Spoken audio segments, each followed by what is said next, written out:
शिंदखेडा तालुक्यातील दराणे रोहाणे फाटा ते आमराळे दरम्यान सुरू असलेल्या रस्त्याच्या कामाबाबत स्थानिक नागरिकांमध्ये तीव्र असंतोष निर्माण झाला आहे।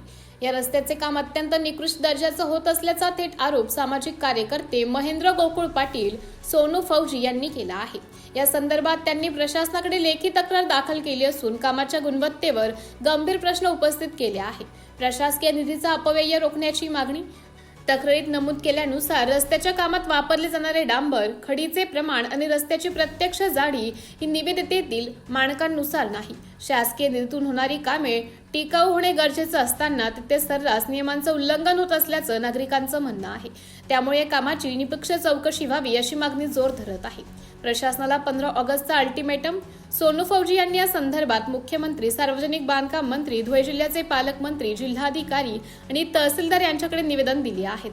प्रशासनाने 15 ऑगस्ट पूर्वी या कामाची दखल घेऊन रस्ता दर्जाप्रमाणे करून घेतला नाही तर 15 ऑगस्ट पासून लोकशाही मार्गाने आमरण उपोषण सुरू करण्याचा इशारा त्यांनी दिला आहे। जनतेच्या पैशाचा अपव्यय सहजासहजी सहन केला जाणार नाही अशी आक्रमक भूमिका त्यांनी मांडली आहे।